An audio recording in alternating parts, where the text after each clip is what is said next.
வணக்கங்க. இந்த வீடியோவில் 6 வயசுலேருந்து 12 வயது வரைக்கும் இருக்கிற குழந்தைகளை கத்தாமல் அடிக்காமல் உங்களது சொல் பேச்சை கேட்க வைக்கிறது எப்படி அப்படிங்கிறத பார்த்துடலாங்க.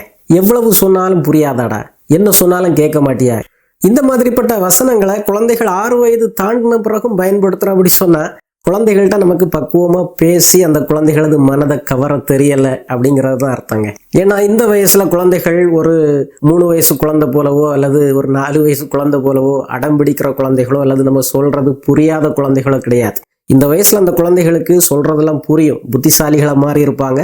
நான் சிறப்பாக வளர்ந்துக்கிட்டு இருக்கிறேன் அப்படின்னு ஒரு தன்மதிப்பாக வளர்ற பருவம். அந்த நேரத்தில் அந்த குழந்தைய அடிச்சிங்க திட்டினீங்க அப்படி சொன்னால் அந்த குழந்தைகளுக்கு உங்கள் மேலே ஒரு கோபமோ எதிர்ப்புணர்வும் ஆத்திரமும் வர்றது சாதாரணங்க. ஆக நீங்கள் சொல்கிற எதுவும் அந்த குழந்தைகள் கேட்காது. ஆக இந்த வீடியோவை நீங்கள் கடைசி வரை பார்த்தீங்கன்னு சொன்னால் எளிமையான 10 உளவியல் டெக்னிக்ஸுங்க. அந்த குழந்தைகள்கிட்ட எப்படி பக்குவமாக பேசணும் அப்படிங்கிறத தெரிஞ்சுக்குவீங்க. கண்டிப்பாக அதுபடி பேசுனீங்கன்னு சொன்னால் உங்கள் குழந்தைகள் கண்டிப்பாக நீங்கள் சொல்கிறத கேட்பாங்கங்க. முதலாவது பார்த்தீங்கன்னா உங்கள் குழந்தையுடைய கண்ணை பார்த்து பேசணும். உங்கள் குழந்தையுடைய கண் மட்டத்துக்கு உங்களை தாழ்த்தி பேசணுங்க. பல வேளையில் நம்ம குழந்தைக்கு எப்படி கட்டளை போடுறோம் பாருங்க, சொன்னா கேட்க மாட்டியாடா அப்படி சொல்லி நிமிர்ந்து நின்றுக்கிட்டு ஒரு அதிகாரி போல கட்டளை போடுறோம். அது அந்த குழந்தைகளுக்கு ஒன்றிலே பயத்தை கொடுக்குது அல்லது எதிர்ப்புணர்வை கொடுக்குதுங்க. குழந்தை எப்போ பாதுகாப்பாக ஃபீல் பண்ணுதோ அப்போதான் நம்ம சொல்கிறத மனசார அது கேட்காங்க. ஆக அந்த குழந்தை இப்போ செல்ஃபோன்லேயோ அல்லது டிவிலையோ இருக்குது அல்லது படிச்சுக்கிட்டு இருக்குது அப்படின்னா முதல்ல அந்த குழந்தையுடைய தோல் ரெண்டையும் பிடிச்சி உங்களை தாழ்த்தி அந்த குழந்தையுடைய கண்ணோட கண்ணை பார்த்து, கண்ணா என்ன செய்துக்கிட்டு இருக்கிறீங்க, அம்மாவுக்கு ஒரு சின்ன உதவி செய்வீங்களா, இப்படி கேட்கும்போது அந்த குழந்தை என்ன வேலையாக இருந்தாலும் உடனே விட்டுக்கிட்டு எழும்பி வந்து உங்களுக்கு உதவி செய்யுங்க. சிம்பிளாக நம்ம இதை புரிஞ்சுக்கலாங்க. வீட்டில் கணவர் வந்து எனக்கு இதை செய்து கொடுறீ அப்படி சொல்லும்போது நமக்கு எதிர்ப்புணர்வு தான் வரும். ஒரு மரியாதை இல்லாமல் கேட்குறாரு. அல்லது ஆஃபீஸில் பாஸ் கூடாங்க இதை செய்யுமா அப்படி சொல்லும்போது நமக்கு செய்தாலுமே ஒரு முணுமுணுப்போட ஒரு ஆர்வம் இல்லாமல் தான் செய்வாங்க. ஆனால் நம்மளை மதித்து நம்ம பக்கத்தில் வந்து எக்ஸ்கியூஸ் மீ எனக்கு இதை செய்து தருவீங்களா அப்படி சொல்லும்போது நம்ம மனதார அதை செய்கிறாங்க. இதே தாங்க நம்ம குழந்தைகள்கிட்டையும் பக்குவமாக அவங்கள மதித்து கண்ணுக்கு கண்ணாக பார்த்து கேட்கும்போது கண்டிப்பாக அந்த குழந்தைகள் செய்து தருவாங்கங்க. ரெண்டாவது, ஒரே விஷயத்த 100 தடவை சொல்லிக்கிட்டே இருக்காதுங்க. ரஜினி அந்த மாதிரி நான் ஒரு தடவை சொன்னால் 100 தடவை சொன்னது மாதிரி அப்படி சொல்லணும்னு சொன்னால் நீங்கள் உங்களுடைய வார்த்தைகளை சுருக்கணுங்க. ஒரு சின்ன உதாரணத்தில் இதை புரிஞ்சுக்கலாம். உங்கள் வீடு இப்போ ஒரு பெரிய ஹெவி டிராஃபிக் உள்ள ஒரு ரோட்டில் இருந்ததுன்னு சொன்னால் எப்போவும் வாகனத்துடைய சத்தம் கேட்டுக்கிட்டே இருக்கும். உங்களுக்கு யார் வாரா யார் போகிறா அப்படிங்கிறத கவனிக்கவே மனசு இருக்காது. ஏன்னா அந்த சத்தம் ராத்திரியும் பகலும் கேட்டுக்கிட்டே இருக்குது. ஒருவேளை உங்கள் வீடு அமைதியான ஒரு கிராமத்தில் இருக்குது, உங்கள் தெருவில் ரொம்ப ஒன்றும் வாகனங்கள் வர்றதில்லை, அந்த நேரம் ஒரு பைக் வருது அப்படி சொன்னால் அந்த சத்தம் உங்களை ஈர்க்கும். யார் வரா இந்த நேரத்தில் அப்படி சொல்லி எட்டி பார்ப்பீங்க. எப்பவும் பளபளன்னு பேசிக்கிட்டே இருந்தீங்கன்னு சொன்னால் ஒரு நேரம் படிக்க மாட்டேங்குது, மொபைலை பார்க்குது, டிவியை பார்க்குது, படிக்கிறது கொஞ்சமாவது ஆர்வம் இருக்குதா பாரு இப்படியே சொல்லி கத்திக்கிட்டே இருந்தீங்கன்னு சொன்னால் அந்த குழந்தை மனதில் அது பதிஞ்சிடாங்க. அம்மா எப்பவும் கத்திக்கிட்டே இருக்கும், ஒரு பேக்ரவுண்டு நாய்ஸ் வீட்டில் கேட்டுக்கிட்டே இருக்கும், அதை சீரியஸாக எடுக்க தேவையில்லை அப்படி சொல்லி மனதில் பதிச்சுக்கோங்க. நீங்கள் எப்பமாவது பேசுகிறீங்க, எப்பமாவது அந்த குழந்தைகிட்ட ஏதாவது ஒரு கட்டளையை போடுறீங்க அல்லது ஒரு வேலையை செய்ய சொல்கிறீங்க அப்படி சொன்னால் அந்த குழந்தைக்கு அம்மா பேசுகிற இந்த வார்த்தை முக்கியமான வார்த்தை அப்படிங்கிறத மனதில் பதிச்சுக்கோங்க. ஆக அந்த குழந்தை முன்னால் வந்து நீங்கள் லெக்சர் வைக்க தேவையில்லைங்க. முதல் பாயிண்டில் சொன்னது போல் உங்களை தாழ்த்தி அந்த குழந்தையுடைய கண்ணுக்கு கண்ணாக பார்த்து, கண்ணா படிக்கிற நேரமாச்சு, 10 நிமிடத்தில் நீங்கள் படிக்க போயிடணும், சரியான நேரத்தில் படிக்க நீங்கள் உட்காரலான்னு சொன்னால் நாளைக்கு ஒரு நேரமும் நீங்கள் டிவியை ஆன் பண்ண முடியாது சொல்லிட்டு கிளம்பிட வேண்டியதுங்க. அந்த குழந்தை கண்டிப்பாக நீங்கள் சொன்ன அந்த கட்டளையை செய்யும். மூணாவது பார்த்தீங்கன்னா உங்கள் குழந்தைக்கு ஒரு கட்டளையை வெறுமனே கொடுக்காம சாய்ஸ் கொடுக்கலாங்க. சாய்ஸ் கொடுக்கும்போது அந்த குழந்தைக்கு ஒரு கண்ட்ரோல் ஃபீல் வருது, நான் முடிவு எடுக்கிறேன் அப்படிங்கிற ஒரு உணர்வு வருது. உதாரணமாக போயிருந்து படிறா அப்படி சொல்லாமல், கண்ணா இப்போ படிக்க போகிறீங்களா அல்லது ஒரு 10 நிமிடம் கழிச்சு போகிறீங்களா அப்படி சொல்லி கேட்கும்போது அந்த குழந்தை இப்போ போகிறேன்னு சொன்னாலும் சரி 10 நிமிடம் கழிச்சு போகிறேன்னு சொன்னாலும் சரி உங்களுக்கு அந்த குழந்தை அந்த வேலையை செய்கிறதுக்கு போயிடாங்க. அல்லது கண்ணா ஹோம்ஒர்க்கை காலையில் செய்யலாமா சாயங்காலம் செய்யலாமா, அன்னைக்கு கண்டிப்பாக ஹோம்ஒர்க்கு செய்யணும் ஆனால் காலையிலேயே சாயங்காலமா அப்படிங்கிற ஒரு சாய்ஸ் அந்த குழந்தைக்கு கொடுக்கும்போது இப்போ கொஞ்சம் நான் டிவி பார்த்துக்கிறேன், நான் சாயங்காலம் கண்டிப்பாக செய்கிறேன் அப்படி சொல்லும்போது அந்த குழந்தை அந்த முடிவு எடுக்குது. அதனால சாயங்காலம் கண்டிப்பாக அந்த குழந்தை அந்த வீட்டு பாடத்தை செய்யுங்க.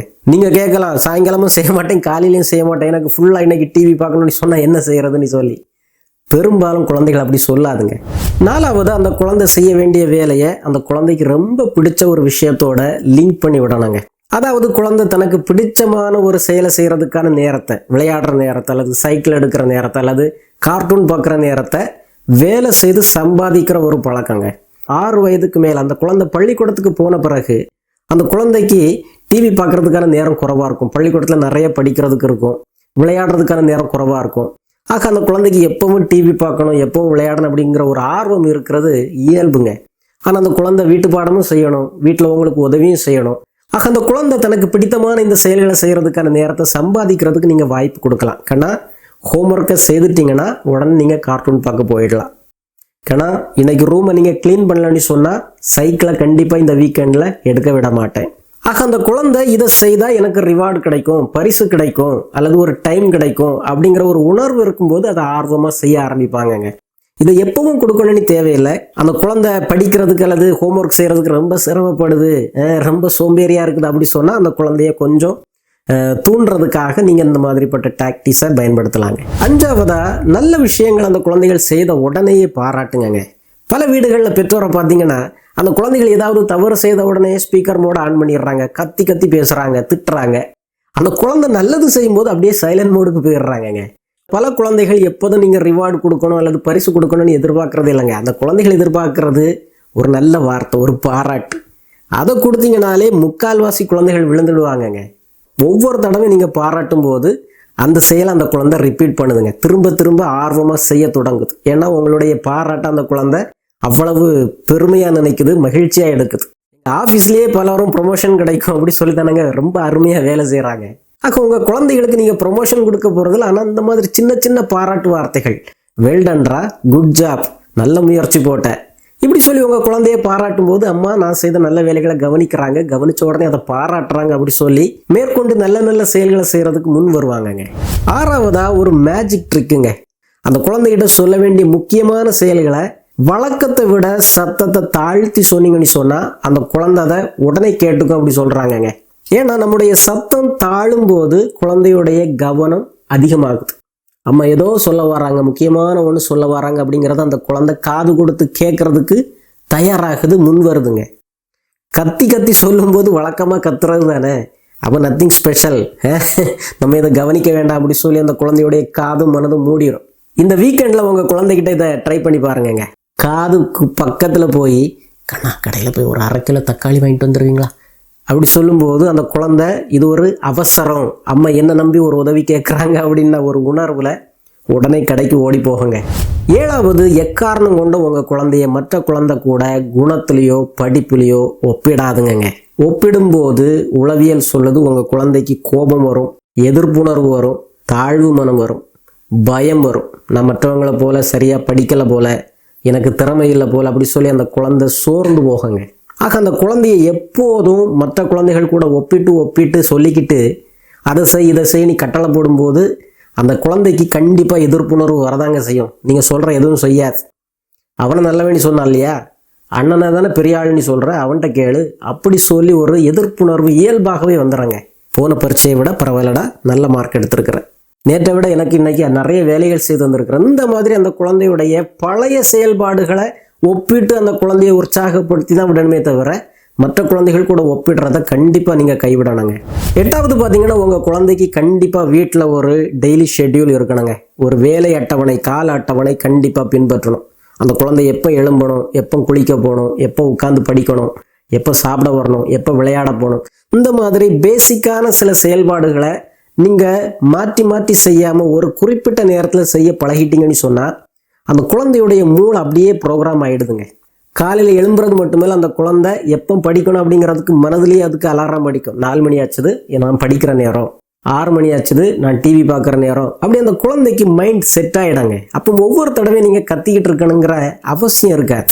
9வது பார்த்தீங்கன்னா அந்த குழந்தையுடைய உணர்வை ஏற்றுக்கிட்டதா புரிஞ்சுக்கிட்டதா காட்டினாலே பல குழந்தைகள் நல்ல குழந்தைகளா சொல் பேச்சு கேட்குற குழந்தைகளா மாறிடுவாங்கங்க. குழந்தைகள் ரோபோ கிடையாது, சுவிட்ச் போட்ட உடனே வேலைகளை செய்கிறதுக்கு. அந்த குழந்தைகளுக்கு சில நேரம் வேலை செய்ய பிடிக்காது, படிக்கிறதுக்கு பிடிக்காது. அப்போ அந்த குழந்தைகிட்ட மோதிக்கிட்டு இருக்காம அந்த குழந்தையுடைய மனது எப்படி உணருது அப்படிங்கிறத புரிஞ்சுக்கிட்டதா காட்டணுங்க. குழந்தை படிக்கிறதுக்கு விருப்பப்படாமல் டிவியே பார்த்துக்கிட்டு இருக்குது அப்படி சொன்னால் நான் ஏற்கனவே சொன்னது போல் அந்த குழந்தை முன்னால் போய் உட்காந்து அந்த குழந்தையுடைய கண்ணை பார்த்து, கண்ணா படிக்கிறது உங்களுக்கு கொஞ்சம் போரான விஷயமா தான் இருக்கும், அது எனக்கு புரியுது, அம்மா வேணா உங்களுக்கு ஹெல்ப் பண்ணுறேன், வரீங்களா போய் படிக்கலாமா அப்படி சொல்லும்போது அந்த குழந்தை கொஞ்சம் அம்மா என்ன புரிஞ்சுக்கிறாங்க, எனக்கு உதவி பண்ணுறதுக்கு அம்மா வந்து தயாராக இருக்கிறாங்க அப்படிங்கிற ஒரு உணர்வில் கண்டிப்பாக படிக்க விருப்பம் இல்லைன்னா கூட எழும்பி வந்து படிக்க உட்காந்துறாங்க. ஆக சிம்பிளாக இதை புரியணும்னு சொன்னால் குழந்தையுடைய உணர்வை நம்ம புரிஞ்சுக்கிட்டதா காட்டினா எதிர்ப்புணர்வு ரொம்ப குறையாங்க. அதை புரியாமல், அந்த குழந்தையுடைய உணர்வை புரியாமல் நம்ம மீண்டும் மீண்டும் மோதும் போது செய்யடா போடா போய் படிடா அப்படி சொல்லி கட்டளை போட்டுக்கிட்டே இருக்கும்போது எதிர்ப்புணர்வு கூடிக்கிட்டே இருக்கும்.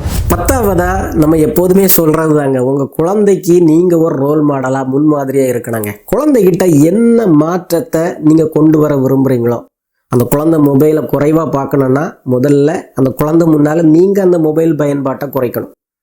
டிவி பார்க்குறத குறைக்கணும்னு சொன்னால் பெற்றோர் டிவி பார்க்குறத கம்மி பண்ணணும். குழந்தை புத்தகத்தை எடுத்து வாசிக்கணும் அப்படி சொல்லி விரும்பினீங்கன்னு சொன்னால் நீங்களும் ஓய்வு நேரத்தில் ஏதாவது நல்ல புத்தகங்களை அந்த குழந்தை பார்க்கவே எடுத்து வாசிக்கணும். குழந்தை கத்தாமல் எரிச்சலாக பேசாமல் இருக்கணும், அமைதியாக பேசணும், பெரியவங்களை மதிக்கணும் அப்படி சொன்னால் பெற்றோரும் கத்தாமல் அமைதியாக பேசி மற்றவங்களை மதித்து நடக்கிறத ஒரு முன்மாதிரி அந்த குழந்தைக்கு காட்டணுங்க. ஆக தாயை போல பிள்ளை, நூலை போல சேலை. நீங்கள் என்ன செய்கிறீங்களோ அதை அந்த குழந்தை அப்படியே திரும்ப செய்ய ஆரம்பிக்கங்க. ஆக நல்லா புரிஞ்சுக்கணும், நம்ம உருவாக்குற இந்த சைல்டுஹுட் தான் அந்த குழந்தை அடல்ட்ஹுட்டில் எப்படி இருக்கும், வளர்ந்த பிறகு எப்படி இருக்கும் அப்படிங்கிறதுக்கான ஆதாரங்க. ஆக அன்பா பொறுமையாக குழந்தைய புரிஞ்சுக்கிட்டதா மதிப்போட பேசினா அந்த குழந்தை கண்டிப்பாக நம்ம சொல்கிறத இப்போவும் கேட்கும். வளர்ந்த பிறகு ஒரு பண்பான மனிதனாக நடந்துக்கங்க. ஆக நான் சொன்ன இந்த 10 வழிமுறைகளை உங்கள் வீட்டில் ஒரு மாதமாவது பின்பற்றி பாருங்கள். உங்கள் குழந்தையுடைய மனசு மாறும், உங்கள் மனசு மாறும், உங்கள் வீட்டு சூழலே அமைதியாக மகிழ்ச்சிகரமாக மாறுங்க. மீண்டும் ஒரு நல்ல வீடியோவில் விரைவில் சந்திப்போம். நன்றி.